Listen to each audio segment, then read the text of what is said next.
Hey, what's up? I'm Harrison, and we're back finally after a couple weeks hiatus with another monetary history head strip.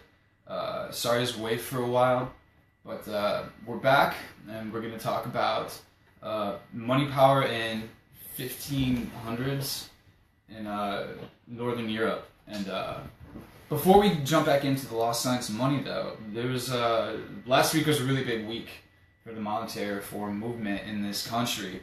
As you can see, we got a flyer here. There was a big conference last Tuesday, October 31st, at the Mount Annan Baptist Church in Washington, D.C. Yeah, the Black Church Center for Justice and Equality. Co-sponsors, a lot of co-sponsors, but this was a really big event. It was organized and hosted by Pasture Dr. Delman Coates, and he ran a really great lecture, really great symposium. A lot of big economists there talking about our debt-based monetary system as well as sovereign currency, and just wanted to read a quick position paper written by Dr. Delman Coates, senior pastor of Mount Annan Baptist Church in D.C. And this is just to give you a sense of this new Abolition Conference that he put together, and we'll be continuing. There's more conferences coming up, but the punchline before I get into this is that Dr. Coates is bringing monetary reform to the Black church in this country, and once the Black church gets on something, and things change in this country if you know anything about civil rights reform. So, just a few highlights from the New Abolitionism, Monetary Reform and the Future of Social Justice by Dr. Delman Coates. What is desperately needed in the social justice and civil rights community is a theory of change that addresses the foundational mechanisms of our monetary system that cause social and economic injustice. In response to the civil and social unrest of his day, Dr. Martin Luther King Jr. responded, "If a soul lives in darkness, sins will be committed, but the guilty one is not the ones who commit the sin, but the one who causes the darkness." King is advocating here a theory of change that challenges those concerned about injustice to address the structural and systemic causes of injustice rather than the symptoms. Dr. Delman Coates calls this the archaeology or origins of injustice, a little nod to Foucault. And he's looking for the means of correcting structural mechanisms that deprive federal, state, and local governments of resources necessary to solve the nation's social and economic crisis. Like a sick patient, he writes, "We are acutely aware of the social and economic symptoms of our condition, but the path towards healing is only going to come when we attempt to understand and address the systemic causes that produce those symptoms. Additionally, consideration of the archaeology of injustice can play a valuable role in providing a unifying meta-narrative for progressives who are right now segregated in our various ideological silos based upon our issue of preference." So he's arguing for an intersectional approach. This division creates a kind of fragmented fellowship among progressives, with advocates dispersed across a range of issues: income, wealth inequality, workers' rights, mass incarceration, anti-poverty, education, environmental justice, LGBT rights, anti-violence, healthcare, voting rights, cannabis legalization, the list goes on. And this dynamic weakens our ability to create a unified front in combating the forces that oppose social and economic justice, forces which are much more unified and better financed than we are. I was crying when I first read this because we're not alone. There's a big wave coming, and I'm really grateful that Dr. Delman Coates is pointing out that monetary reform, that our debt-based monetary system, is at the core of a lot of different movements within the left. So, Dr. Delman Coates' paper advances an alternative theory of change for ending poverty, unemployment, mass incarceration, violence, income inequality, and wealth concentration. which provides universal health care, investing in the environment, improving public education, cutting inflation, and reducing tax burden. He's looking for a radical solution here, a critical solution, a structural solution, rather than the almost exclusive focus on fiscal policy among progressives. This paper is based upon the following foundational claim. All of our social and economic ills in society are a function of the nation's debt-based monetary system. Therefore, if we hope to address today's social and economic ills, we must bring an end to the debt-based monetary system. Attempts to address the issues raised above that leave the nation's debt-based monetary system in place may be well-intentioned, but will ultimately fail to eradicate society of these structural and economic ills. We must therefore fix the root cause of the problem if we want to have a more just and equitable society. This leads us to the following fundamental principle for justice seeking people. In order to have a just society, we must have a just money system. Most Americans, politicians, and activists have no knowledge of the money system, and even many economists take our current debt-based money system for granted. Coates points out that the Federal Reserve Act of 1913 was when Congress ceded its constitutional authority to issue the nation's money to private banks, giving a select group of financial institutions an exclusive monopoly to control the nation's money supply. Rather than the government issuing the nation's medium of exchange as real money without interest, as opposed to issuing money as interest-bearing debt, the Federal Reserve Act of 1913 enabled banks to control and issue the nation's money as debt, repayable with interest.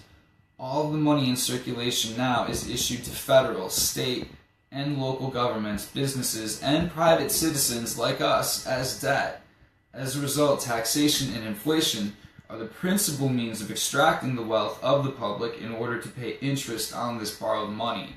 Very well written, Dr. Coates. Very well written. The reason privately owned bank-issued debt-based money is such a problem for the maintenance of social peace and economic stability in society is because it creates what some call money scarcity in our economy. I like that concept. You don't have enough. It's not that you need to make more money. It's just there's a money scarcity problem right now. There's not enough of it for everybody. And what little of it is out there isn't worth enough. Dr. Delman Coates writes, "There's no amount of taxation, legislation, education, hard work, charity, or prayer, LOL, that can account for this problem. Such an economic system can only be sustained by the infusion of more stimulus or debt, which does not really solve the underlying problem. It just kicks the proverbial can down the road until an infusion of more stimulus or debt is needed to keep the system going.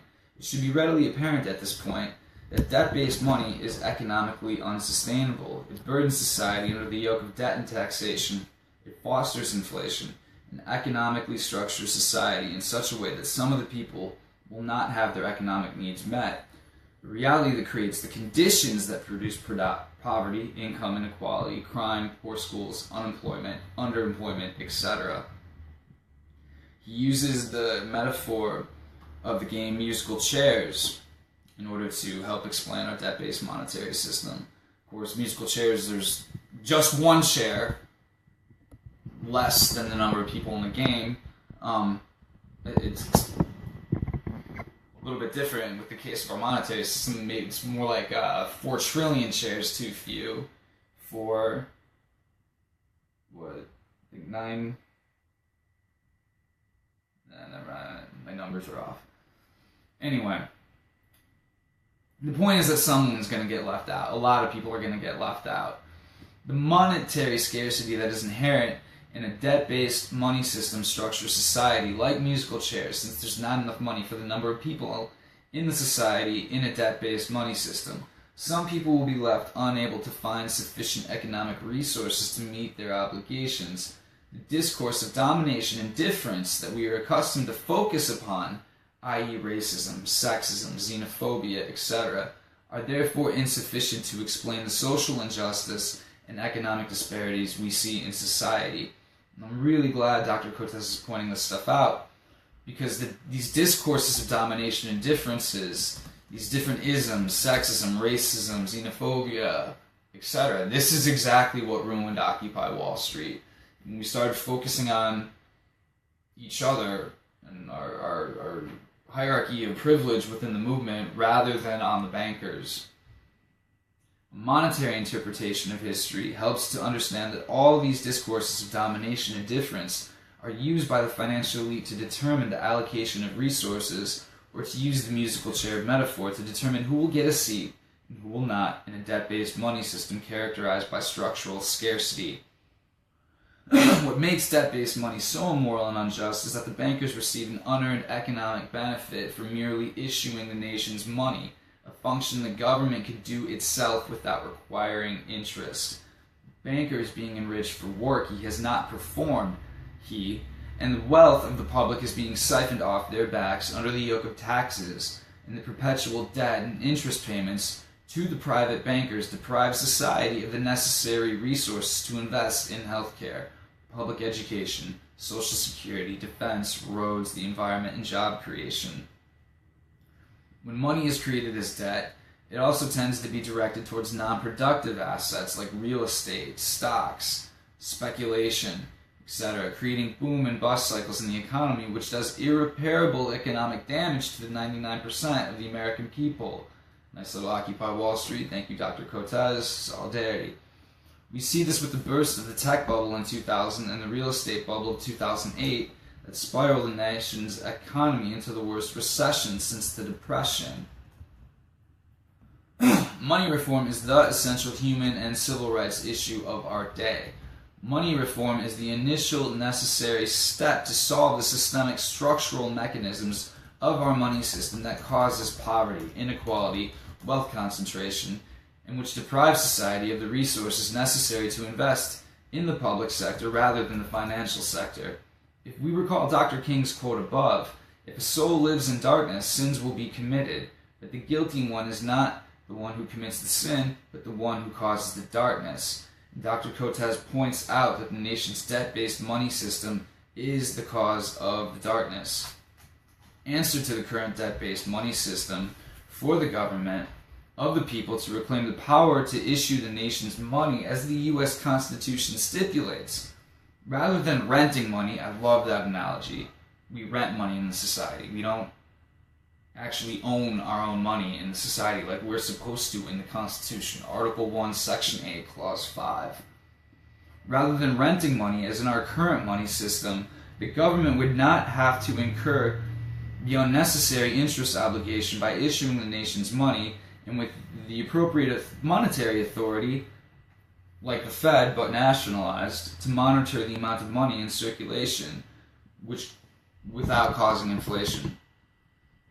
The U.S. government alone spends about $500 billion every year on the national debt. Rather than giving that money to private banks, government-issued interest-free money would enable the public to invest that interest money in roads, job education, the environment, public goods, all the issues that promote justice, fairness, opportunity, and the public good. Debt-based money, by way of contrast, rewards the unproductive labor of bankers who produce no products, perform no meaningful labor in exchange for giving a monopoly to control the issuance of our nation's exchange medium, which they have done horribly. Money is a public resource, not a private resource, therefore. The public should be the beneficiaries of money creation, since it's the public's labor that produces the nation's prosperity. Debt-based money economically enslaves. This is why he's calling for a new abolition movement. Debt-based money economically enslaves the public to debt and perpetual payments and causes the most destructive collateral consequences in our society. Dr. Coates will say that interest kills more people than bullets. What is desperately needed today is an economic abolitionist movement, anti-slavery movement, that frees the public from bondage to debt-based money creation. All of the major religions and philosophical systems of the world have historically critiqued debt as a basis of monetary policy for this reason, and reforms that leave the debt-based money system in place may be well-intentioned and may address real social and economic symptoms, but they ultimately serve the interests of the financial elite by leaving the debt-based money system in place. So, slavery didn't really end. It just moved from plantations to prisons. And at the cause of this is our monetary system, our banking system. If we are to have a just society, we must have a just money system, a money system that provides for government-issued, interest-free money, which takes banks out of the business of making money and restricts banks just to depositing savings and lending actual savings. No more making money out of nothing. Separate investment banking from traditional banking.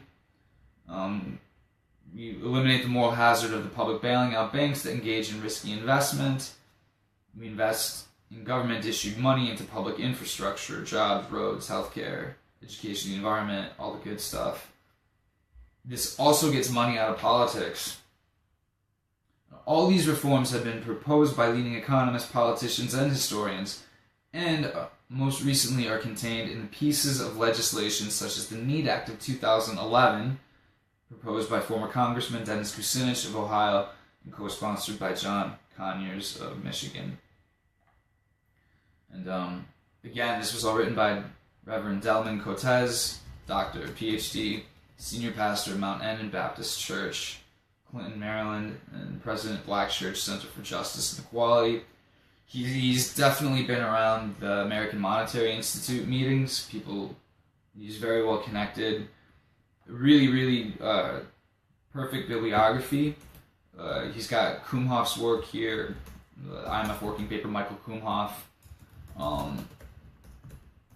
Some other really important stuff here. Joseph Huber's stuff on sovereign money beyond reserve banking. More Kumhoff from the IMF, our inside guy. A few other important sources here. Richard Warner, really important. Martin Wolf from Financial Times also backs this plan up. And of course, Stephen Zarlenga's Lost Science of Money, which we're about to jump into in just a moment here. But before we do, I do have a critique of the conference. It was a great day. It was a really good conference and conversation. Some really important moments. But my critique of it happened at the end, with the debriefing and the strategy session at the end of the day at 3:30 to 4:30. And at this point, as always, this is when I kind of lost it. My critique of the Abolition Symposium on money mechanics is pretty much the same one that I have of the AMI conference I presented at in 2014, I believe. Which is that there's an over-specialization of economists. Yes, we have leading economists and historians of economics supporting the Need Act and this legislation, but it seems as if the implicit assumption behind the monetary reform community in this country is that if we just get all the experts on board, everyone else will just sort of agree with us. And I don't see any historical reason why that would be the case. This over-specialization within the monetary movement, this over-focus on economic policy itself, it tends to create conference spaces without a lot of people who have any expertise in marketing or social media or grassroots direct action or political science. And so the strategy session on how we actually get from our current debt-based monetary system to a monetary system based on real government-issued money was completely lacking for me. Dr. Coates opened it up to the audience to kind of come with suggestions as to how to get this done, and that was a horrible idea in my opinion. You should never leave it up to the audience. You should tell the audience what to do. My biggest critique of this conference, much like Stephen Zarlenga's conferences, is that they only did the first half of the work. There has to be a second half. You have to present. You can't just present this information to people and say, all right, now what do we do? you have to present them with some sort of roadmap to get from here to there.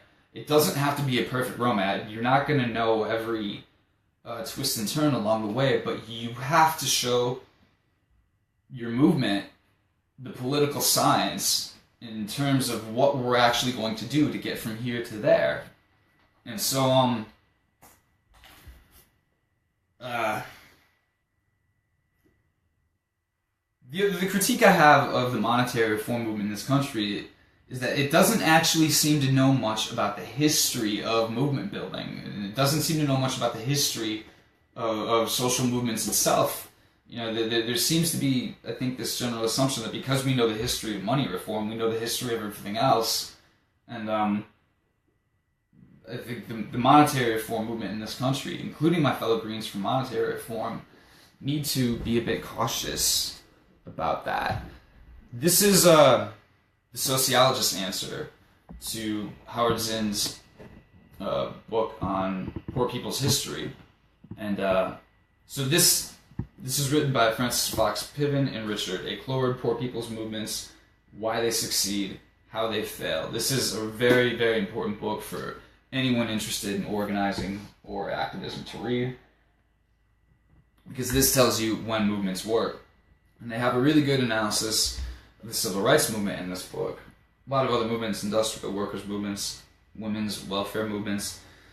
And they talk about what actually works, what strategies work. And Francis Fox Piven and Richard Cloward, in their view, the civil rights movement was a vital force because of the impact of its disruptive tactics on the electoral system.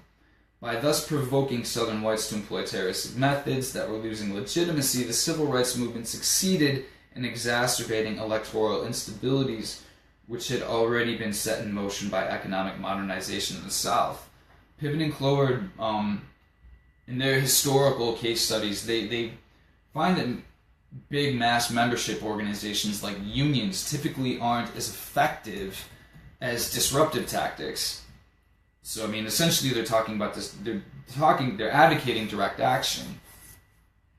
So, the authors talk about how the civil rights strategy of using civil disobedience to force local governments into conflict with federal authority was responsible for the success of the movement, which resulted in the Voting Rights Act.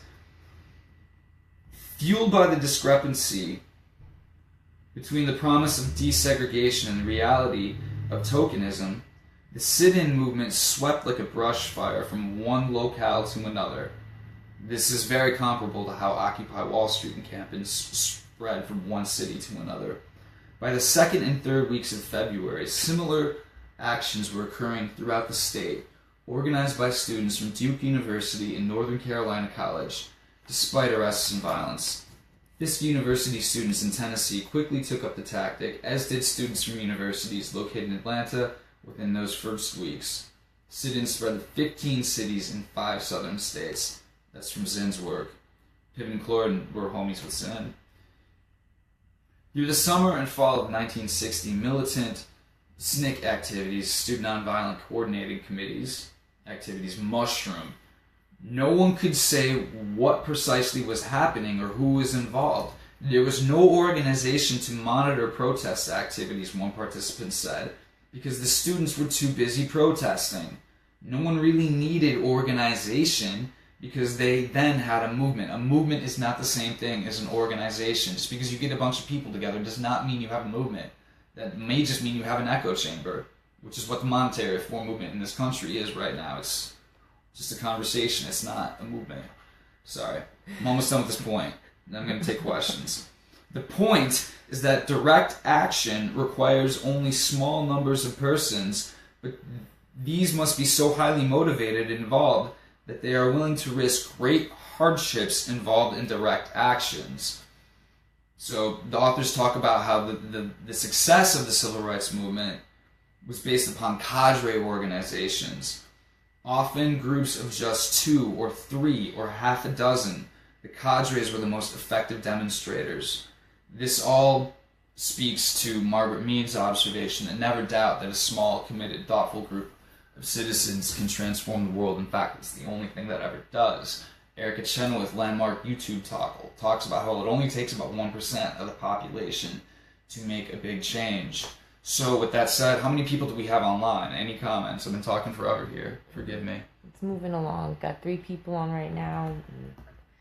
It's been going up and down. That's all it takes. It's like almost 5 of us total. That's bigger than...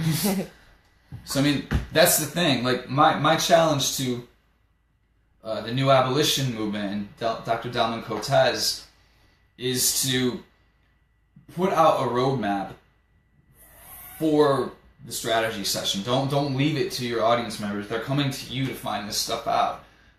I would even challenge you so far is to take the last day of your conference. There's a big conference coming, New Abolition Conference, April 4th through 6th in D.C., I assume back at Mount Enon Baptist Church. And I'm really excited to see what comes of this. But I would hope, please, the last day of your conference, take your conference in front of the Federal Reserve. Please actually go out there, live stream yourselves publicly, starting conversations with people out in the streets, and even call your senators, your Congress representatives right there in front of the D.C. Federal Reserve. Take it a step further. Show the people coming to this conference how we actually get this done, because it's not that difficult. It's direct action and direct democracy. It's putting the boots on the ground and calling our representatives and harassing them until they get this done.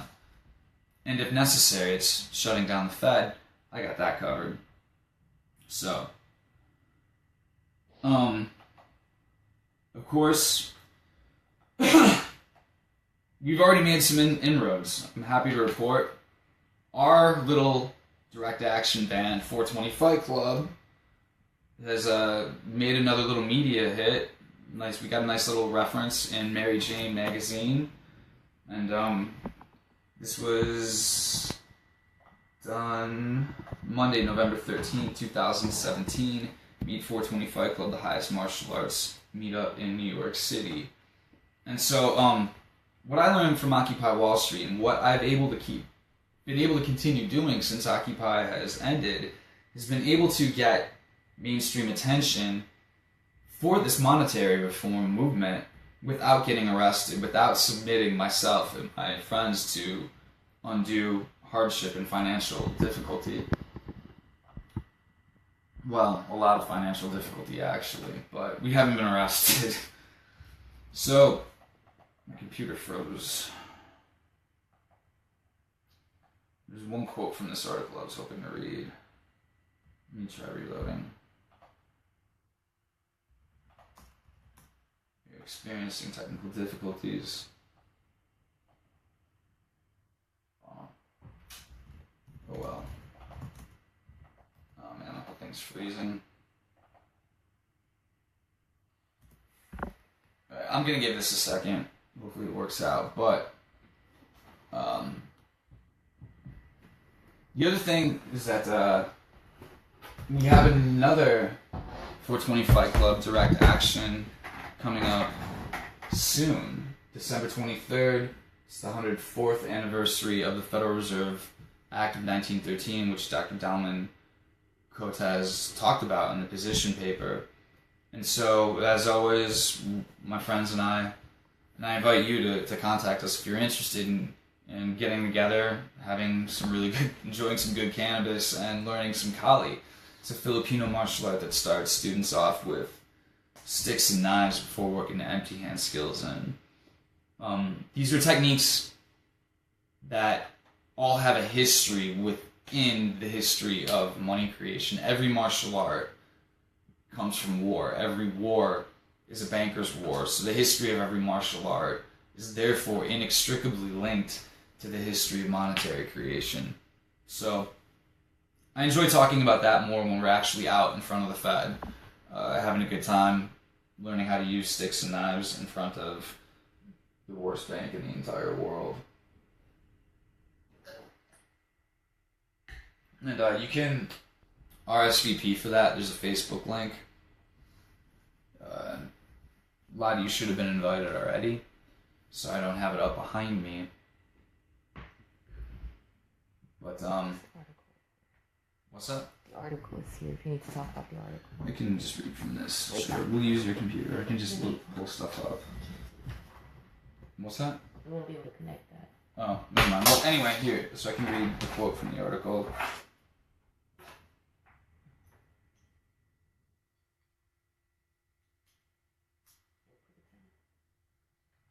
An aspect of 420 Fight Club is its call for a monetary reform, a cause Schultz champions on the group's social media pages and in the event promotion, and one that attracted him to occupy Wall Street in the first place.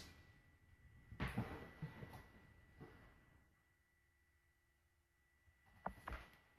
okay, keep going.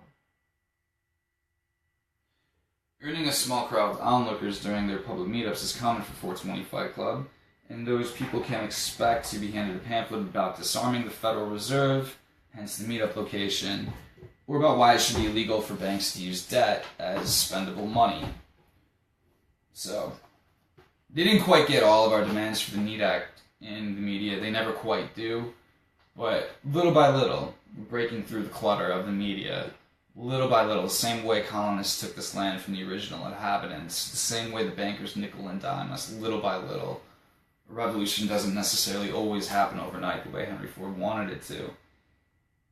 So,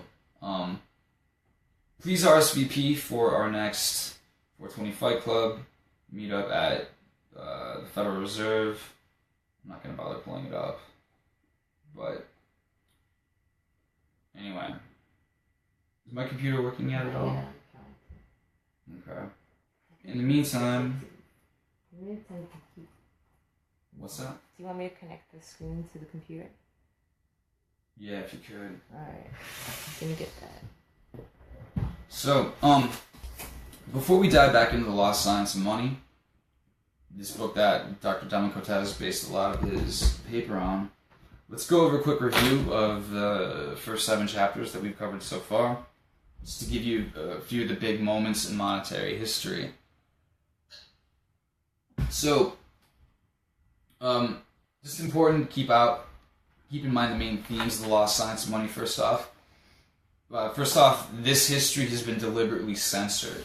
This history will often go missing in different historical records, like in Athens or Rome. Coinage records, mint records are just gone. So this is deliberately kept mystified. And then this is because the other main theme of the book that Zarlenga is trying to show us is that whoever controls this power of making money is responsible for shaping world history at that time. So, with this in mind, we start out around 40th century BC, 4000 BC, and we're talking about the plow revolution. This is when agriculture becomes large enough, systemic enough to the point where we start to see cosmopolitan cities start to arise. And so the first forms of money that we see the first items that we see being used at money in this time are things like seeds of corn or grain, as well as livestock. So money was alive originally. It wasn't inert like a metal, and so because seeds and animals can produce more of themselves, seed can produce more seed through a harvest, animals give birth, it was common to give some of the seed or some of the animal's offspring with after as interest in order to repay the original payment. So we start to see money used as gold for the first time around 1500 to 1000 BC, and this starts to happen in the ancient Greek temples. And this was heavily connected to early tourism industry in ancient Greece. This whole idea that the ancient world was isolated and disconnected from one another is completely shattered by the lost science of money, which shows this major connection of trade going from east to west, from Asia to Europe. And we're going to talk about how that spreads to the Americas today. So, the priests were kind of the first bankers in ancient Greece around 1500, 1000 BC. And they caused a lot of wars between the different Greek city-states like Athens and Sparta, just like bankers create between different nations today.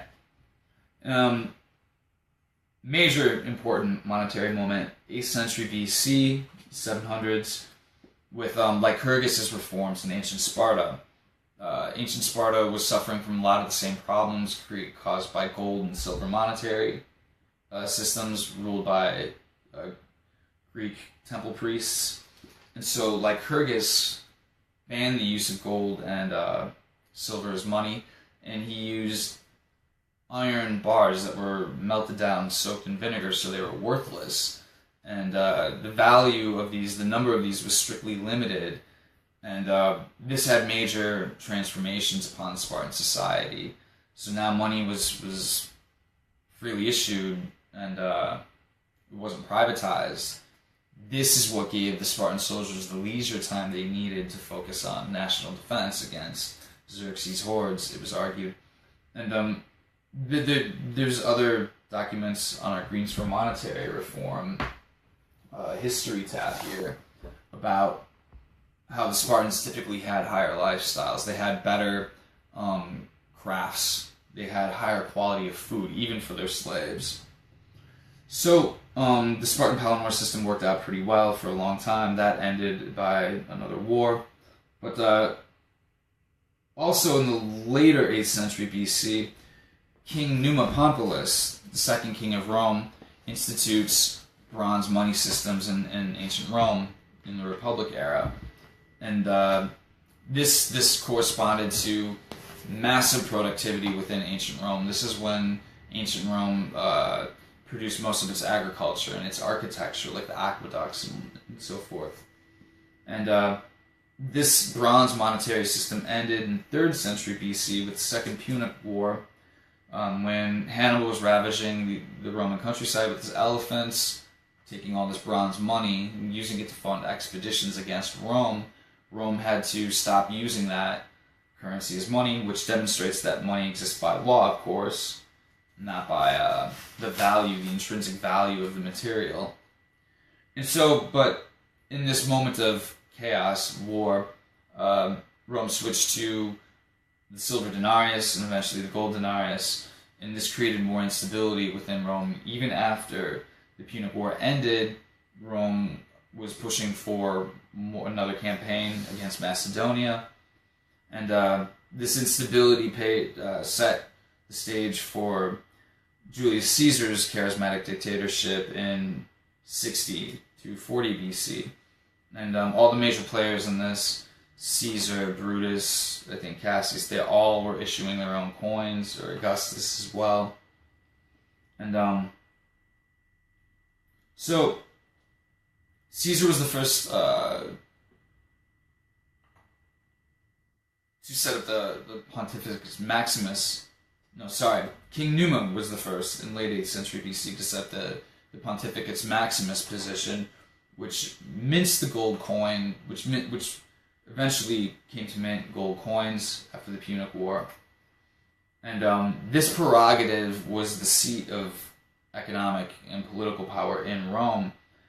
In 331 AD, the seat of the Roman Empire moved from Rome to Byzantium, and so the position of Pontificus Maximus and this power and privilege of creating and regulating the value of gold coins became known as the Basileus, and this moved to Constantinople. In 742 to 814 AD, Charlemagne helped inflate the ancient economy of Dark Ages through war and through slavery, but this was not actually the beginning of the Renaissance, according to Stephen Zarlenga. That started a little bit later, early 8th century AD. Venice was responsible for this more so than Charlemagne. They managed to tap into the silver and gold exchange rate between East and West. And this is what we're going to see being fought over in today's chapter. So what we see is that raw materials typically go from west to east. Raw materials being like wood, metal, like iron, timber, people, slaves, go from west to east. And then we see the finer things in life: gold, silk, perfume, spices like pepper, which is going to become very important in the 1500s, go west. This trade is the major force of history, and of course this trade is what leads Columbus to look for that route to the Indies. So in 1204, Venice played a critical role. The Venetian navy played a critical role in the sacking and fall of Constantinople. And when this happened, all of this gold and silver, all of this money was redistributed from east, Constantinople, the entrance into the Asian continent, back into Eastern Europe. And this is what stimulated commerce and economy in Northern Europe, began to.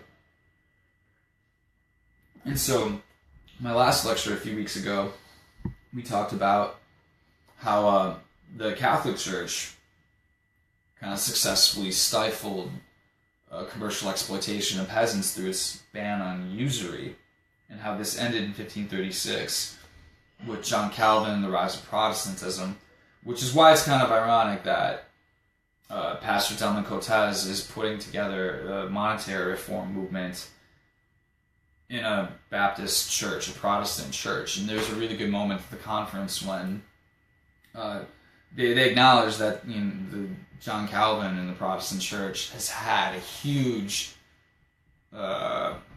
significance in terms of accelerating the history of our current monetary system, or current debt-based monetary system, and a major role in terms of legitimating our debt-based monetary system.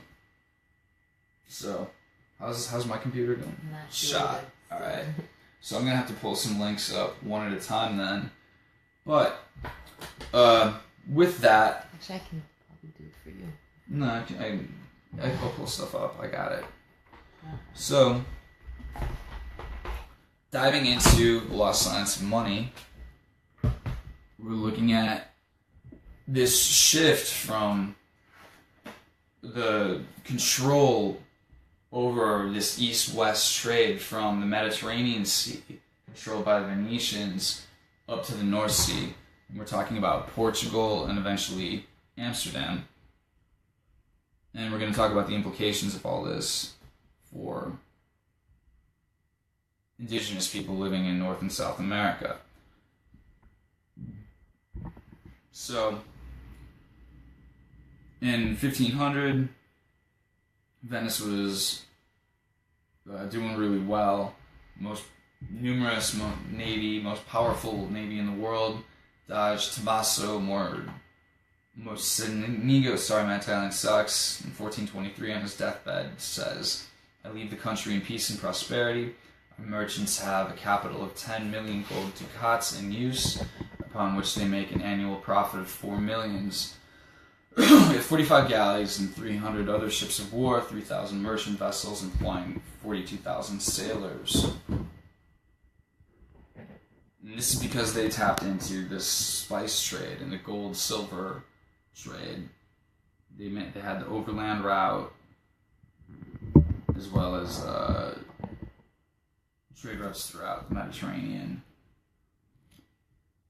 And before this, it was the Templars, the Knights Templar organization, that had control over this trade. Of course, in 1204, as we pointed out, Venice received the plunder, half the plunder from Constantinople, and this probably transferred more metallic wealth to Western Europe than all the commerce of the centuries that preceded it, according to William Jacobs. The commercial revolution of the 13th century was a revolution in money. The flow of silver around Europe from the mining areas to the ports, from where it left Europe,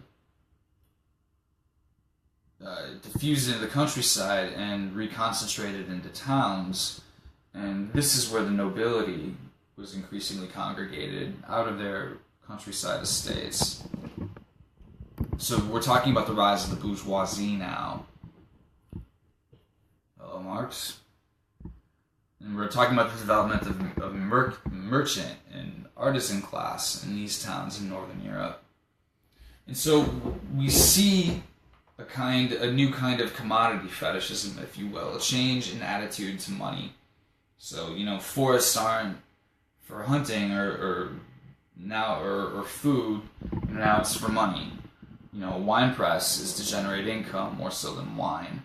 Land is for cash crops, not for eating or for renting. Grain mills are for generating income more so than right amounts of food. Zarlenga writes, "The Calvinist Reformation ended in a manner that shattered the universality of Christendom and began to alter what was considered acceptable behavior in human relations, especially financial activity." So this commodification that Marx was so concerned with starts to occur now. The Knights Templar dominated this trade in the 12th and 13th centuries. The 16th and 18th centuries would be dominated by forces set in motion by two navigational feats of the Portuguese Knights of Christ, descendants of the Knights Templar. Prince Henry the Navigator, Portugal's ruler, 1393 to 1460, and Columbus were both members of this knighthood that was descendants of the Templars. And they advanced the art of navigation and map-making. Columbus's voyage to America in 1492 and Vasco da Gama's completion of the route to India around the African Cape of Good Hope in 1498 became of overriding geopolitical importance. Both discoveries resulted from attempts to engage in the gold-silver ratio trade with the East and to establish an advantageous position in the spice trade. These discoveries diverted control over the East-West trade from the Mediterranean to the northwestern Europe and shifted the balance of European power to the North Sea. Opening the Cape route to the east gave Portugal control of the gold-silver ratio trade in the decades. Columbus's voyage to the west led to the plunder of vast amounts of gold and silver from the Americas, which overshadowed European supplies. The abundance of these metals had profound effects on Europe's monetary systems, forcing great structural changes in her economies, creating a renaissance of the North. The Reformation is usually given credit for the dynamic developments of this influx of new money, which helped create a new economy in Northern Europe. So, we're talking this commercial revolution, we're talking about from 1160 to 1330, was in part a revolution the way money was created. Now money gets created out of bank ledgers. It's not even tied to gold or silver anymore. Credit becomes more available based upon this gold and silver, but it just kind of becomes abstracted even beyond that. Another important geopolitical consequence of this is the Catholic Pope dividing the world between Spain and Portugal. So this had everything to do with the gold-silver trade. Prince Henry the Navigator was exploring the coast of Africa, and so Portugal gets Africa and eventually Brazil, whereas Spain gets all of North and South America at first. And this division of the world between Spain and Portugal by the Catholic Pope Nicholas V, and then legitimized colonialism, it legitimized slavery.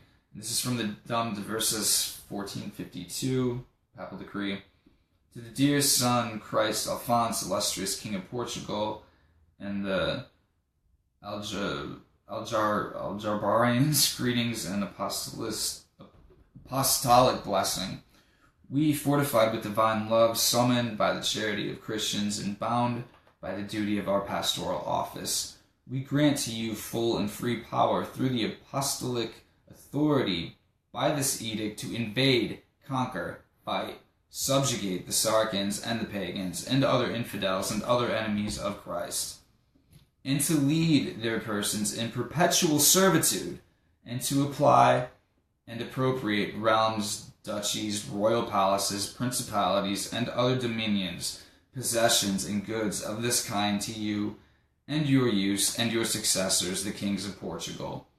So this was church consecration of genocide, slavery, theft.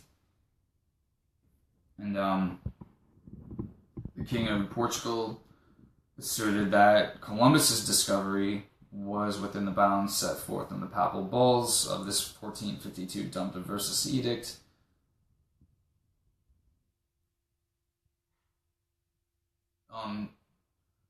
Spain eventually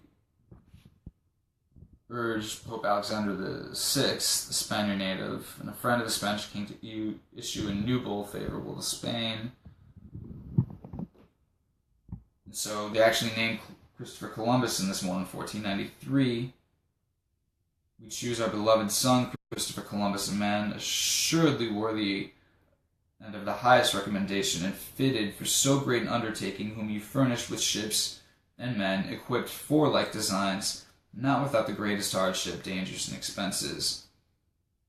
Give, grant, and assign to you and your heirs and successors forever, together with all their dominions, cities, camps, palaces, villages, and all rights, jurisdictions, and appurtenances, all islands and mainlands. We strictly forbid all persons of whatsoever rank, even imperial and royal, or of whatsoever estate, degree, order, or condition, to dare, without your special permit, to go for the purposes of trade or any other reason to the islands or mainlands, found and to be found, discovered and to be discovered.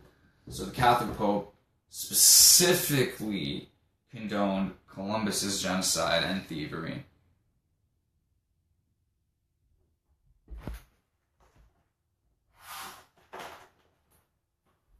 Me.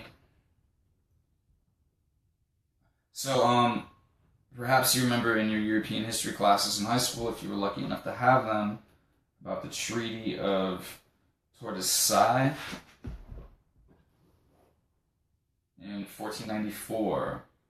And this moved the line of demarcation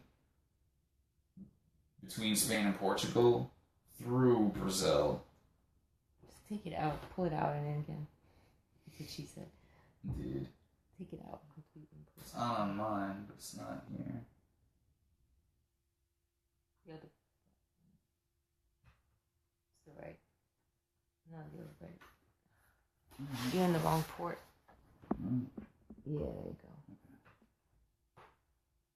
And that's it. It should work. Just give it a second. Cool. Alright, so. Yes. This is when 1493, 1494, the Treaty of Tordesillas between Spain and Portugal gave Portugal control over Brazil, which they imported a lot of slaves to, over 30 million if I'm not mistaken. And so, for all the people I've been playing capoeira with in this country, and all my friends in Brazil, this history of money creation, this is also the history of capoeira. Capoeira, of course, was a martial art created by Brazilian slaves that they used to actually fight for freedom in many instances. And this is a long history. This martial art was used in successful guerrilla action against Portuguese slave owners by Brazilian heroes like Ganga Zumba and Zumbi, who led Quilombo dos Palmares, which had hundreds of thousands of refugees potentially. So, for all my capoeira friends out in the community, it's very important that we understand this history. As capoeiristas, we have a duty and a responsibility to use our art to actually fight slavery, and we can do that without actually fighting people. We can do that symbolically, simply by playing capoeira in front of Federal Reserves across this country. And we need to do this in order to start a bigger conversation about the real roots of capoeira. It all comes from slavery, which all comes from the way money is created historically.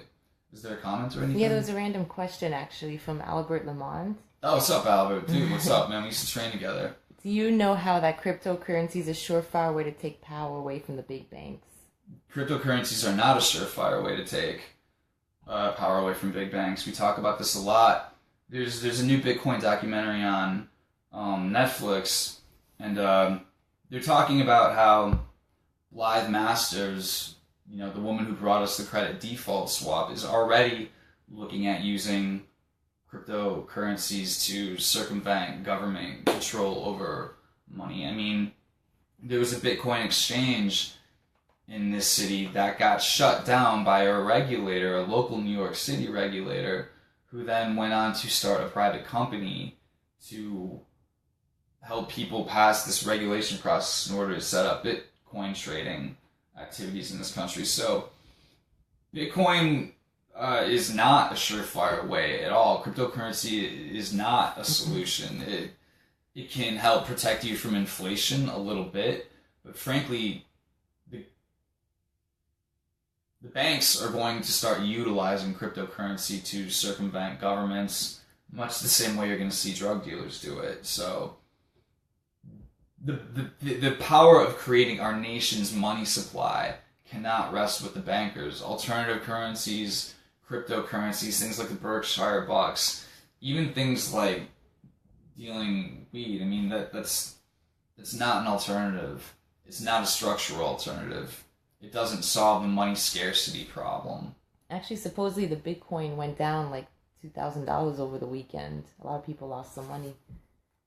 So it's not really the safest either. I mean, that's the thing about Bitcoin. Like, the value of it is no way stable either. I mean, like, you can buy portions of it, but the other thing that I will say, though, is that the National Emergency Employment Defense Act is the best way to incorporate blockchain technology into our United States monetary system.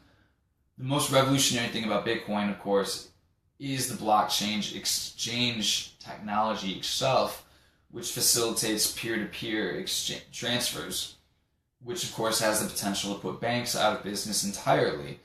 And the best way for us to use this technology to our advantage is still to call Congress and pass the NEAT Act. Jamie Walton, one of the authors of the NEAT Act, talks about how blockchain technology could be integrated into the U.S. monetary system through the NEAT Act. Very easy to write that in. So the two movements are still intertwined as far as I'm concerned, but Bitcoin and blockchain become more of a viable structural alternative once we solve this problem. This still has to get done. So, thank you, Albert. Let's get our flip on, man. He was mentioning decentralized banking, bookkeeping, and smart contracts as the way to go. Do you have comments on that, or? Bookkeeping is what started all this in the first place. Smart contracts. I mean, yes, all those things are important, and all of those things will be enforced by a new monetary authority. So what we're arguing for isn't to end the Federal Reserve. We want to take it over and make sure that it has democratically representative oversight. So you can check the NEAT Act itself. I think it's Section 5. They talk about monetary authority. This would be like a Supreme Court for monetary affairs, which makes sure that there's enough money circulating in society and that it gets spent into existence directly on infrastructure, education, health, clean politics, fully funded elections, all the infrastructural stuff that Dr. Coates was talking about earlier. Cool. Anything else, Albert? He said it's been a while since we talked. Dude, man. Come through the 425 Club. Do a little demo, man. Like, do a little stunt show out in front of the Fed sometime. That'd be fucking awesome. Thank you, brother. Let me jump back into the history. So, again, talking about the Treaty of Tordesillas, 1494. This is what gave Brazil to Portugal and what gave Capoeira to the world. Now we're going to talk about the plunder of America. This is hard stuff to talk about. Talking about these things, reading direct passages of this stuff is kind of like looking at a photo of a lynching. It's hard to swallow. So, Alexander Delmar wrote, "Is there a price of blood? Is there a price of anguish, of life, of death, of the extinction of races, and of their inheritance of experience, invention, law, religion, and moral code? The barbarities and desperate outrages of so-called Christian race throughout every region of the world, and upon every people they have been able to subdue, are not to be paralleled by those of any other race, however fierce, however untaught, and however reckless of mercy and shame in any age of the earth." W. Howitt. So, Columbus had the Pope's permission and King Ferdinand's permission to get gold humanely if you can, but at all hazards, get gold. And so no sooner had Columbus taken formal possession of the island of Hispaniola than he asked the wondering natives for gold.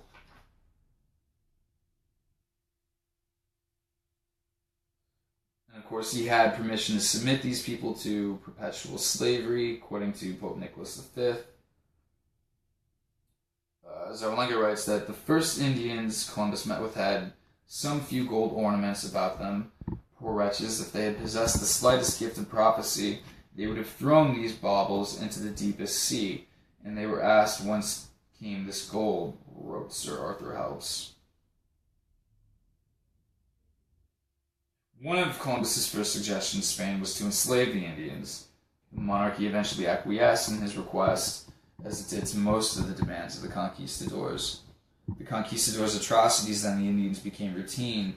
They butchered, murdered, raped, hanged, and burned them, usually on the initiative of the local conquistador, operating within contracts structured by the church's legal talent, which were licenses to murder. The instructions from the crown were literally, get gold humanely if you can, but at all hazards, get gold, and here are facilities for you. Peaceful Indians reacted ineffectively to the aggression, usually trying to cooperate with the invaders, who were often viewed as fulfilling an Indian prophecy of the coming white gods. When Columbus... That's important too. These people had an idea that Europeans were coming, because Columbus didn't discover America. There were already Europeans here, many of them. Probably Africans, probably Egyptians, maybe even Asians. There were a lot of different people already in this country. Like there were white people that were most likely Irish descendants found in the north called the Duhars. I mean, Leif Erikson, Viking settlements. Like, there was a lot of other people here already. The ancient world was not disconnected. Yeah. And this is part of the problem with the myth of Columbus discovering America. The Indian people had information about the Europeans before they got here, but not quite enough. They thought it was going to be a good thing. They thought, like, there was going to be trade and peace and a new era. Imagine aliens coming down. It would have been like that. So, when Columbus' demands in Haiti became unbearable, the Indians stopped planting food, even for themselves, in an effort to starve out the Spanish conquistadors' passive resistance. But the atrocities went on for a century. According to Abbe Raynal, when the English pirate Drake captured San Domingo in 1586, he learned from the few survivors of what had once been a populous country that rather than become fathers of children who might be subjected to the treatment that they had endured, they had unanimously refrained from conjugal intercourse. Sir Arthur Helps, in the Spanish Conquest of America, estimated that the original population under Spanish control, 32 million souls, and that within less than 40 years, the Spanish conquistadors destroyed 15 million of them, almost half, mainly by working them to death in silver and gold mines For example, at a mine near Mexico City, Motolina affirms that for half the league round it and for half a great part of the road to it, you could scarcely make a step except upon dead bodies or the bones of dead men. The birds of prey coming to feed on these corpses darkened the sun. One of the great killing fields of Peru was the great silver mine at Potosi, discovered in 1553.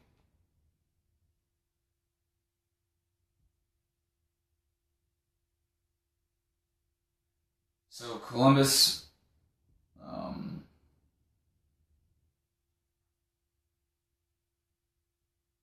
he was legally required to recite something called the requimento to any Indians right before they were about to slaughter. On the part of the king and queen, we, their humble servitudes, hereby make known to you that the Lord our God, living and eternal, created the heavens and earth, and also one man and one woman, of whom you and we and all mankind are descendants, in the 5,000 years since the world was created.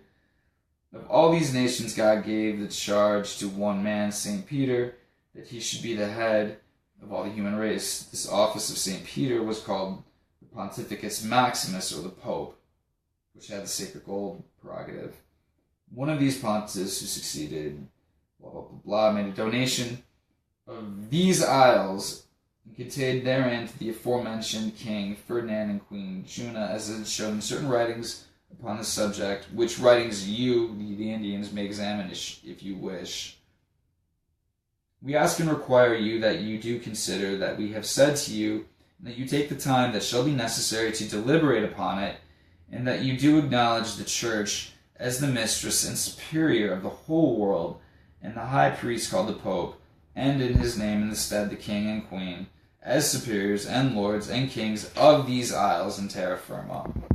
If you do so, you will do well, but if you do not do this, I certify to you that with the help of God we shall forcibly enter into your country, and shall make war against you in all ways and all manners that we can, and shall take you and your wives and children, and shall make slaves of them. And we shall take your property, and shall do with you all the injury and damage that we can. And we protest that the deaths and losses which shall accrue from this are your fault. And to prove that we have proclaimed this to you, the imperial notary will affix hereunto this certificate in writing. So, they're supposed to say this to people before they kill them, but the requiremento, which had been framed by the famous jurist Lucius Rubius, was normally read in Spanish to the trees or mumbled by the attacking army. In one case, it was actually translated to an Indian ruler, Atahualpa, Peru, in 1532. Atahualpa wondered, after seeing that the Spaniards possessed glass, which he thought was more desirable than gold, he asked why they had come so far and behaved so ill for comparatively useless materials like gold and silver. And Pizarro's priest read this to him, and after Atahualpa read it, he said, "Your Pope must surely be a most extraordinary man to give so liberally of what does not belong to him." He asked the priest where he got this title to command of the earth. "In this book," replied the monk, presenting his breviary to the emperor. And Atahualpa took the book, examined it on all sides, fell laughing and throwing it away, added, "Neither this nor any other writing conveys a title to the earth." And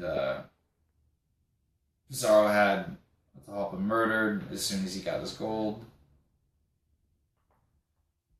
Zarlenga, interestingly enough, points to one group of indigenous people called the Araucanians, who put up a fierce resistance. And these people may have been connected to the Egyptians, according to Zarlenga, for they venerated a genius of war called Epon Aman. These Akruians despised superstitions and had no temples or priests, but it took the Spaniards almost 20 years to subdue them. But eventually they were put down. These Araucanians captured a Spanish leader and actually put him to death by pouring molten gold down his throat. So there were possibly Egyptians here. There was a Norwegian sailor, Thor Heyerdahl, who built a boat made out of papyrus reeds and actually sailed it to the New World. So it was possible for them to make it here. Zarlenga also, interestingly enough, points to Aboriginal American monies, which also point to more evidence of pre-Columbian contact, which is really interesting. According to monetary historian Alexander Dalmar, there were 4 Indian nations in South America using money at the time: Mexicans, Peruvians, the Chimes, and the Chicas. Forgive me for my pronunciation. They all had gold and silver, but none of them used it for money. In Peru, gold was so abundant it was sometimes used for tanks, water pipes, and even planking. Native Mexicans used chiseled copper and cocoa beans for money. Chocolate. Cocoa production was a royal monopoly, much the same way gold was in Europe. One of the modern descriptions of Mexican Indians using gold as money, in our view, more as a medium in borrowing. Montezuma's gold treasure was kept mainly in the form of artwork, not coins or bullions, which was also common. Dalmar and Zarlenga also point to a potential Buddhist influence in pre-Columbian America. Dalmar observes that the Mexican money was counted in 20s, which was similar to Buddhist monies. Dalmar attributes this to the influence of a Buddhist monetary expedition to Mexico in 488 AD. The habit of counting by 20s had existed in ancient India, and in Yucatan, the ziquipil or the ziki was represented by a chiseled copper tool money formed in the shape of a knife about 4.5 inches long and 1.5 inches thick. Dalmar also notes the similarity of Mexican term for money to ancient Indian denominations of money as well.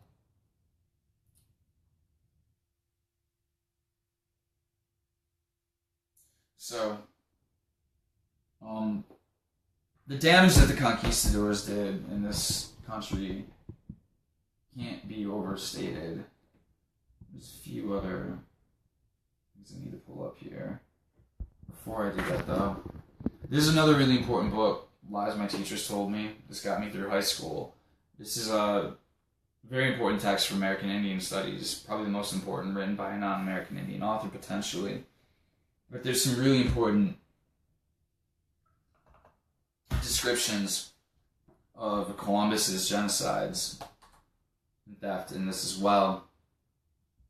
From his own blogs, Lowen points out that Columbus's first impression of the Arawaks, he describes them as very handsome, and he ended his first description of them these menacing words: "I could conquer the whole of them with 50 men and govern them as I pleased." When Columbus and his men returned to Haiti in 1493, pardon me,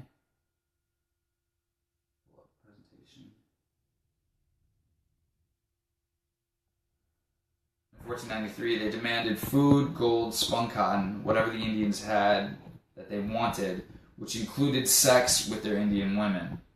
There it is again, the invisible cock of Adam Smith. To ensure cooperation, Columbus used punishment by example. When an Indian committed even a minor offense, the Spanish cut off his ears or nose. Disfigured, the person was sent back to his village as a living evidence of the brutality the Spaniards were capable of. After a while, the Indians had enough. At first, their residence was mostly passive. They refused to plant food for the Spanish to take. Again, passive resistance, as Zarlenga points out. They abandoned towns. And eventually, the Arawaks did fight back with sticks and stones.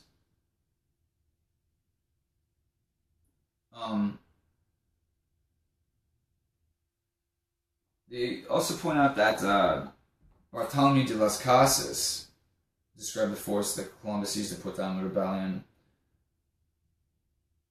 He describes how these sticks and arms were no match for these iron weapons, gunpowder-backed weapons, at first at least. According to Kirkpatrick Sale, the soldiers mowed down dozens of point-blank volleys loosed the dogs to rip open limbs and bellies, chased fleeing Indians into the bush to skewer them on sword and pike, and with God's aid soon gained complete victory, killing many Indians and capturing others who were also killed. Another really harrowing description. In 1495, the Spanish on Haiti initiated a great slave raid. They rounded up 1,500 Arawaks, selected 500 of the best specimens. Another 500 were chosen as slaves for the Spaniards on the island, and the rest were released. The Spanish eyewitness described the event. Among them were many women who had infants at the breast.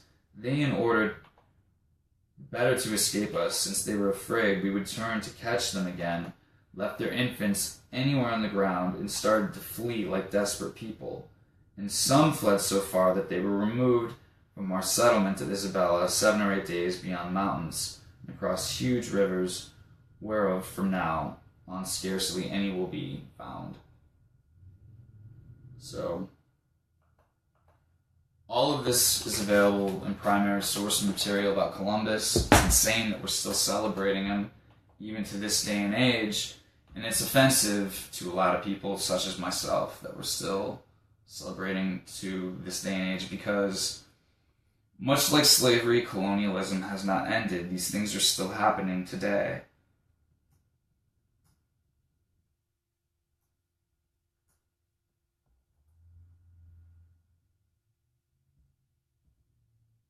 Here's an article from August of 2013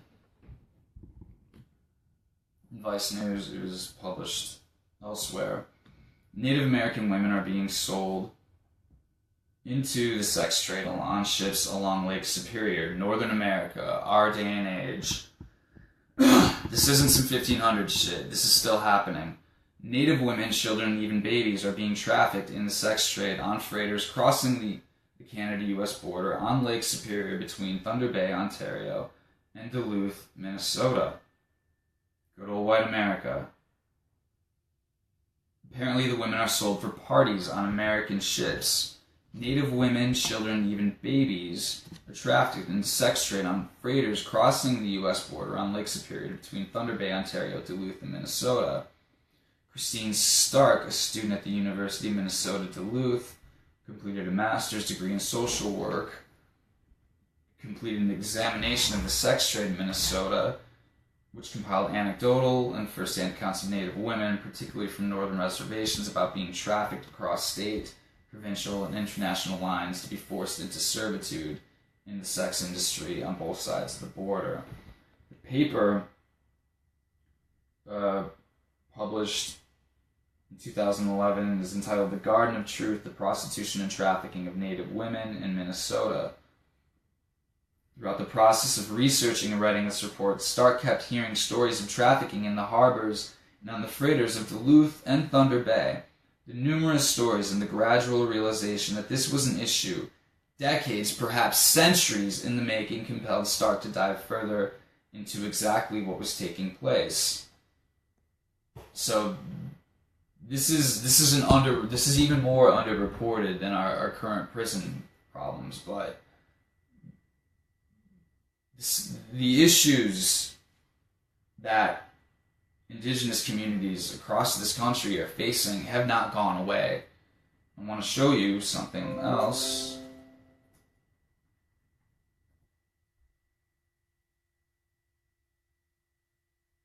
I found out that someone in my family, a matriarch, a few generations down, was forced into prostitution. I found out from someone related to the family, but not an immediate member of the family.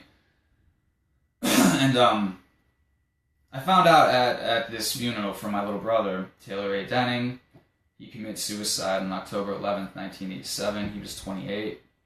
He jumped off the top of a Potawatomi Bingo and Casino, fittingly. And that's where I found out. That's where I started to get a sense of the effects, of the long-term effects that prostitution can potentially have on disrupting a family. And about a month after that, damn it.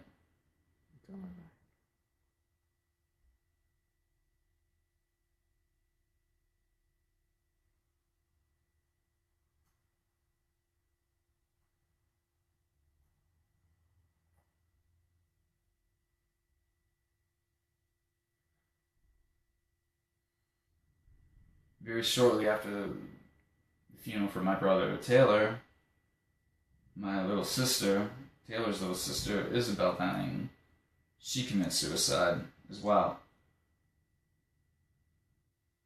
And all of this is part of a bigger problem of ongoing colonialism.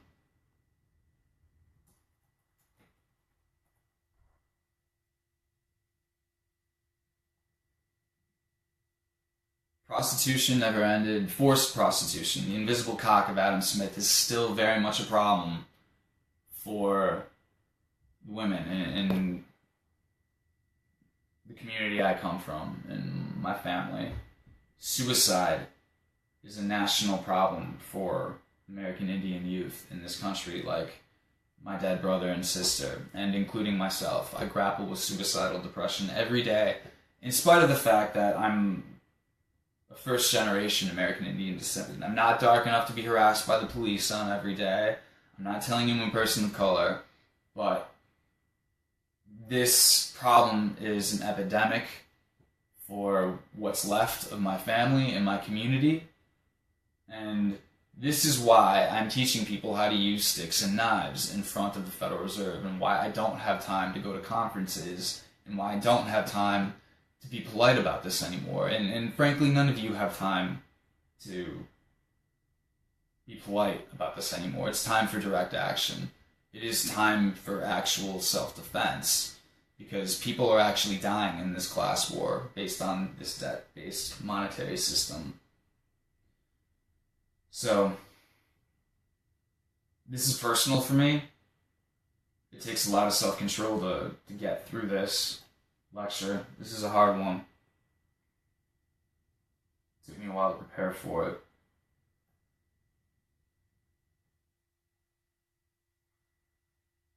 But, moving on. So, long story short is that colonialism never ended for North and South American Indians in this country. And it could, though, rather quickly. Much the same way the Black Baptist Church is starting to fight for monetary reform, American Indian communities, including hopefully mine, the United Menominee communities I come from, I don't know if I'm really a part of them, but communities I get my psychic scars from, have an obligation to endorse the Need Act and to study this history if they have any interest whatsoever in protecting their future generations, and if they have any interest whatsoever in actually ending this system. You know, much the same way Delman Coates is pointing out that we have to stop focusing on systems of hierarchy and privilege. Same thing. These suicide rates are happening within American Indian communities, and women are forced into prostitution and suicide, not because of drugs like weed, which helps people fight these things, but because of bankers, and because of our monetary system, like it has been for centuries. And our elders gotta get smarter if we're gonna survive. So, what were the implications of all this for Europe, though? How did this affect Europe? How did all this money, all this gold, all this value going to Europe affect things there? So there was a Renaissance in Northern Europe, and the first thing that started happening with all this plunder from the Americas is that Spain started getting pirated and plundered.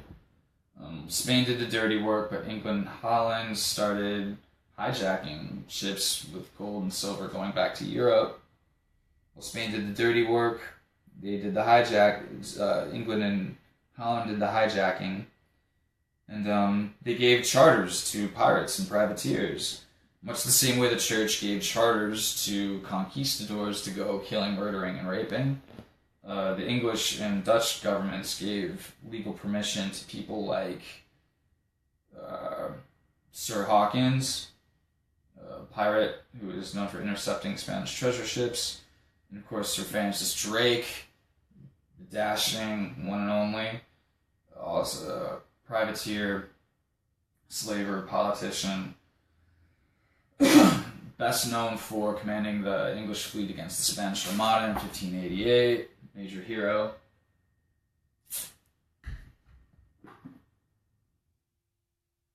And the whole point of the Spanish Armada in 1588 was to end Elizabeth's piracy against the Spanish.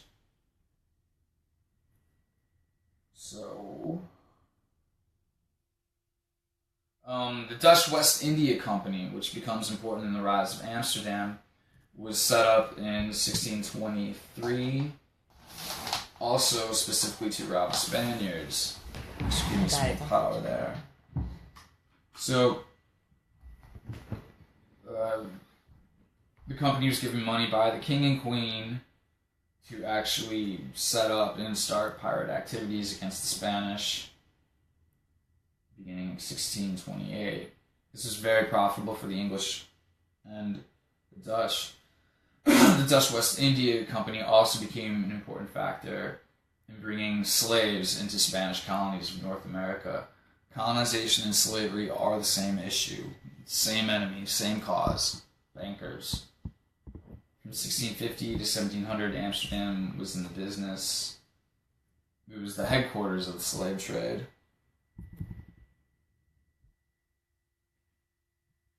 Great importance to Amsterdam was the contract for supplying Negro slaves to the Spanish colonies of America. Curaçao was the point of delivery for the company. From 1650 to 1700, Amsterdam seems to have been in the business headquarters for the slave trade, and contracts for deliveries for Negroes were drawn up there. From about 7 to 18 million slaves were brought to South America from Africa, and about 400 to 500,000 were brought to North America. So this inflow of gold and silver to Northern Europe helped to shift the balance of power from these Italian city-states and around Venice, specifically around the Mediterranean, up to the North Sea. And this was caused by the gold and silver coming from America through piracy to Northern Europe. And this was the real Renaissance of the North. And this had dramatic effects on commerce. This had dramatic effects on industry. And this caused the population to grow dramatically.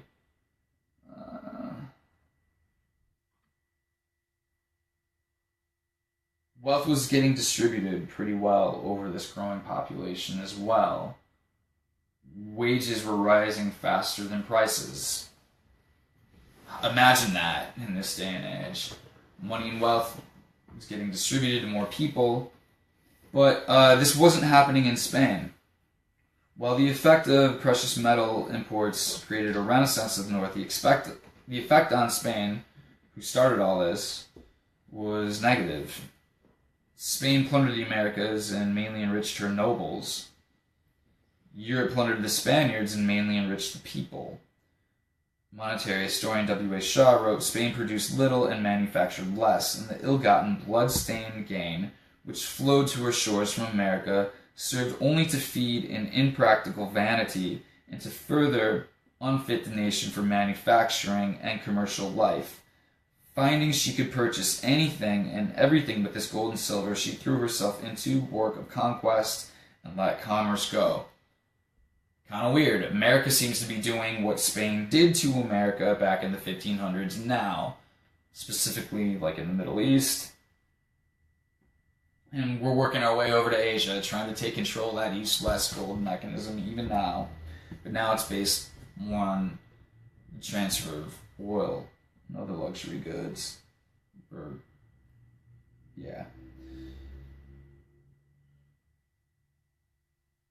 So in Spain, money wasn't getting distributed; it was just getting concentrated in the hands of the wealthy.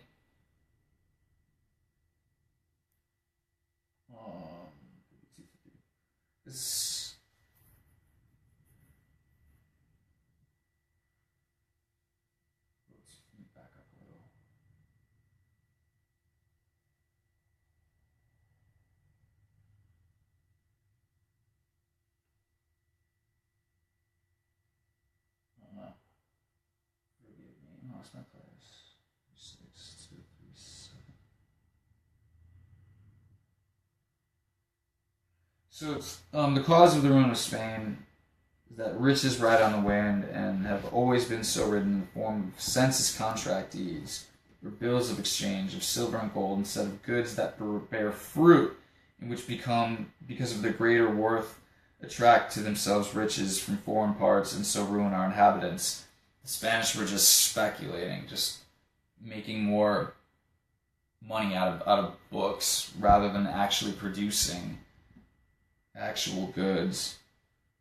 We therefore see that the lack of gold and silver money in Spain is that there is too much of it, and Spain is poor because she is rich. Ironically. Zarlenga argues that the abundance of metals retarded monetary thought throughout Europe. It helps reinforce the commodity definition of money, which Adam Smith espoused.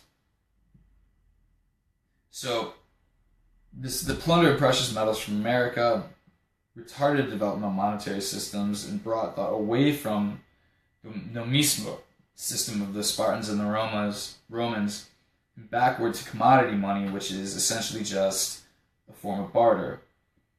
So the conquest of the New World set us back intellectually. Zarlenga talks about how this was a crime-stained monetary system.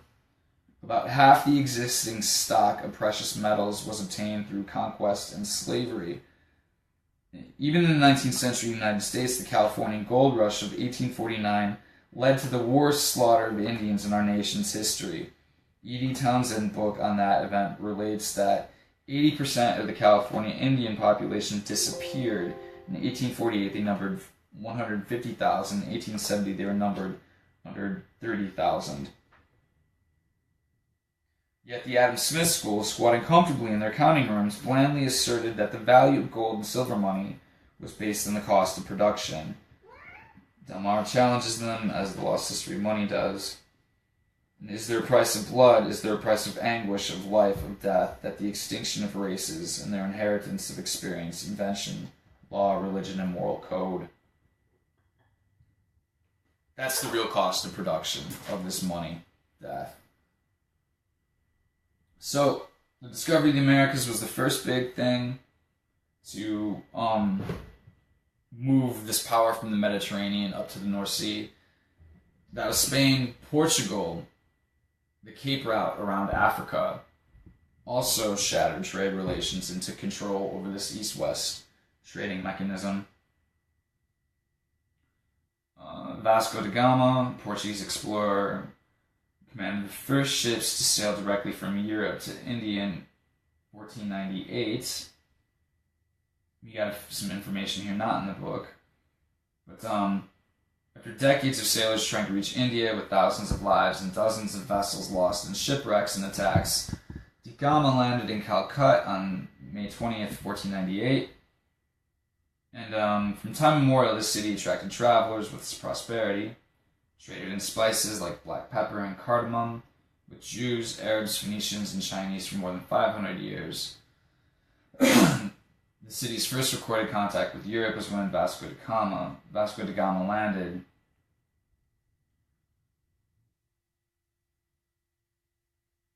Pedro Alvarez Cabral, he was appointed to head an expedition to India in 1500, following Vasco da Gama's newly opened route around Africa. He was to return with valuable spices and establish trade relations in India, bypassing the monopoly on the spice trade, which was then in the hands of Arab, Turkish, and Italian merchants, the Venetians.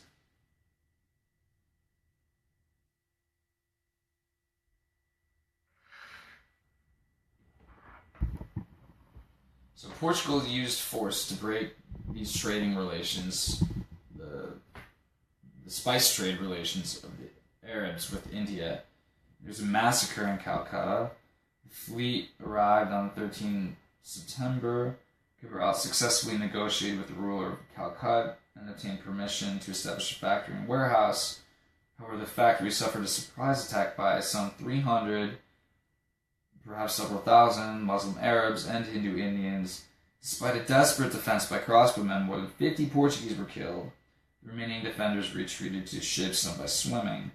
Cabral waited for 24 hours for an explanation from the ruler of Calcutta. No apology was forthcoming. The Portuguese seized 10 Arab merchant ships, and around 600 of their crew were killed. The cargoes were confiscated, and the merchants were set afire. Cabral also ordered his ships to bombard Calcutta for an entire day, in reprisal for the violation of the agreement. Portuguese used force, and they were determined to dominate the spice trade, and they had no intention of allowing competition to flourish. Arabs had no desire to allow the Portuguese to break their monopoly on the spice trade. The Portuguese started out by insisting on being given preferential treatment in every aspect of trade. The letter from King Manuel, first brought by Cabral to the ruler of Calcutta, sought the exclusion of Arab traders. So this was done through violence and force, not through competition. Amerigo Vespucci, the guy who North and South America were named after, the map maker, he instantly understood the significance of this new Cape route. And he was reputedly on the Ilha do Sol when remnants of a Portuguese Indian expedition were returning home in June 1501. Amerigo saw the significance immediately and wrote a letter to his former employer, Pietro de' Medici, the Florentine banker. You will soon hear great news from Portugal. Now spices will go from Portugal to Alexandria, instead of, as hitherto, from Alexandria to Portugal.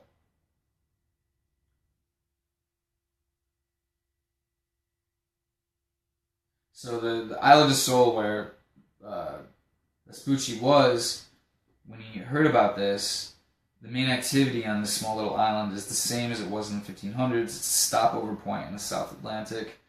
Though recently it was for Boeing 747s flying from New York to South Africa rather than sailing ships. One can imagine Amerigo Vespucci's shock at making such a momentous discovery in such an out-of-the-way outpost. So, Portugal shatters the Arab control over the spice trade, dominates it, monopolizes it, and we start to see Antwerp, city of Antwerp, rising to commercial supremacy. This is where the new big powerhouse, the big New York City of the 1500s was.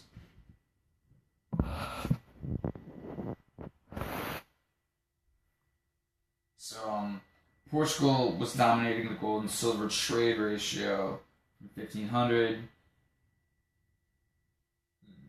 The trade ratio, the gold to silver ratio, of course, was always kept uneven. In Europe, it was about 10 to 14 pieces of silver to gold, whereas in India, it was 6 to 8 pieces of silver for one piece of gold. So, you could see how you could take your gold to Europe, get more silver for your gold, take your silver to India, get more gold for less silver. So you had people just making money off changing money at uneven exchange rates.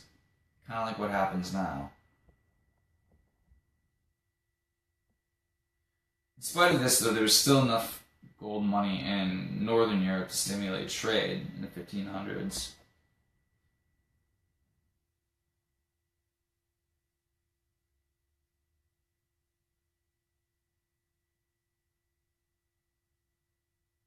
The gold of South Africa, the East Indies, or Japan, and presently Brazil, came pouring into Portugal's lap.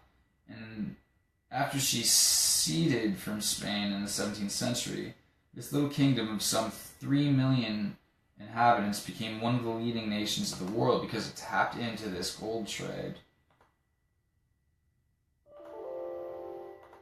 Portugal also stripped Japan of pretty much all of its gold from between 1565 to 1625.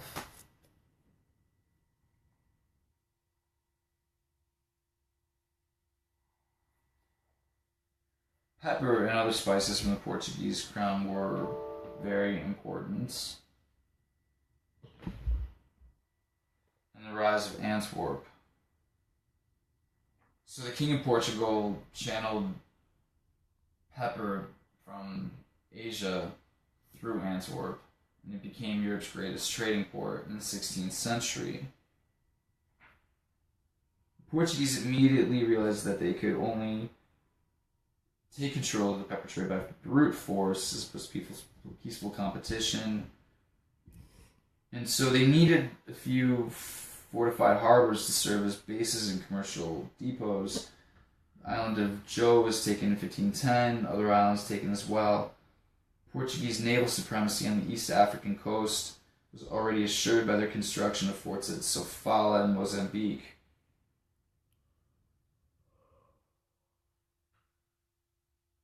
So with this military power, the King of Portugal was selling cargoes to large syndicates who would obtain a monopoly and concentrate trade in Antwerp in order to keep prices up.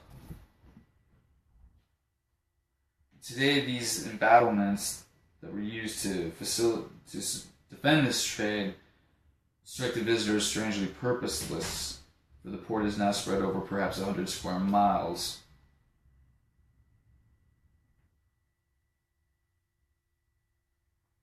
So the rise of Antwerp didn't maintain its commercial supremacy for long. Amsterdam started to become more powerful. Antwerp's dominance was short-lived when Charles V abdicated the throne of France in 1555. He gave his Netherlands possessions to his son Philip II of Spain. Philip's foolish taxation policies in the Netherlands sparked a revolt in 1565. Calvinism generally supported the revolt, and Calvinists flocked to northern Netherlands, which became Holland. The southwest sections, mainly Catholic, later became Belgium. Antwerp's fortifications, these big naval blockades, were not effective because she was 80 miles from the North Sea, connected by the meandering Scheldt River. In 1558,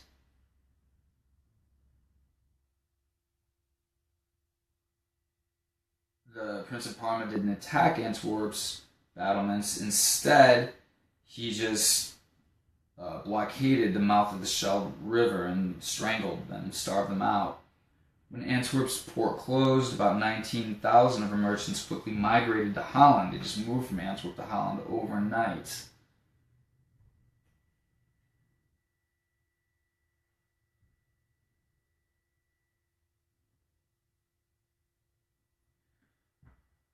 So once the Dutch actually got into war with the Portuguese, their numbers would eventually overwhelm the Portuguese, who only had 300 ocean-going vessels at the height of their maritime power.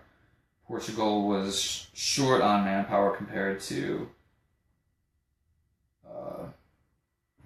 Amsterdam, because most of the Portuguese crews came from Africa or Asia, and sometimes the captain was the only Portuguese on board, so they were relying on a lot of mercenaries.